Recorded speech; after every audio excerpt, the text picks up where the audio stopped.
Une fois dans le sang, l'éthanol est distribué en quelques minutes vers le foie, le cœur, les poumons, les reins et bien sûr le cerveau.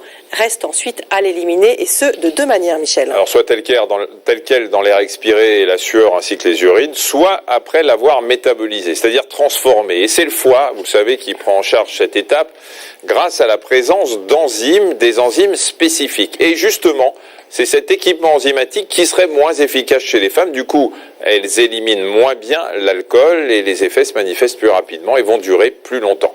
L'action excessive d'alcool a des conséquences sur le foie, les hépatites et des cirrhoses, sur le cœur, ça entraîne des cardiopathies bien connues, sur le cerveau avec des atteintes cérébrales de la mémoire, des nerfs, de la vision, et une augmentation du risque de cancer, notamment chez la femme de cancer du sein. Oui, à long terme, la consommation chronique d'alcool dégrade la fonction de différents organes. C'est généralement le foie qui est le plus menacé puisque c'est cet organe qui est chargé d'éliminer l'alcool. Les cellules vont être endommagées, ce qui peut provoquer d'abord une cirrhose, puis un cancer du foie. Là, on voit un morceau du foie qui est abîmé. D'autres cancers risquent de se développer et ce tout au long du trajet de la boisson à travers l'organisme, de la langue jusqu'au rectum.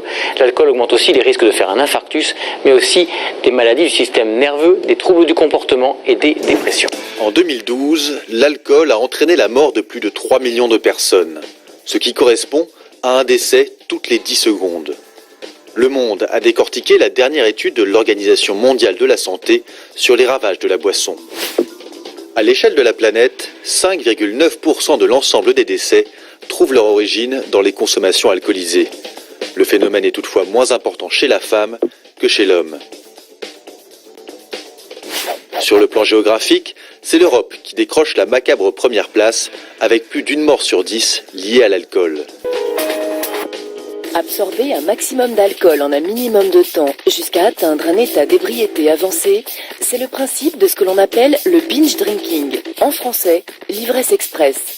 Venue tout droit d'Angleterre, cette tendance concernerait aujourd'hui entre 40 et 60% des jeunes Européens. Coma éthylique, comportement violent, accident de la circulation, les risques immédiats de ces orgies de boissons sont bien connus.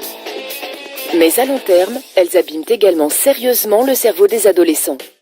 De nombreuses études menées sur les animaux donnent des résultats pour le moins inquiétants. Non seulement le binge drinking provoque une aggravation de l'anxiété et des altérations de la mémoire, mais il empêche également la formation de nouveaux neurones dans le cerveau. Pire, une exposition précoce et répétée à l'alcool augmenterait considérablement le risque de devenir dépendant à l'âge adulte. Un verre? Ça va. 3 verres.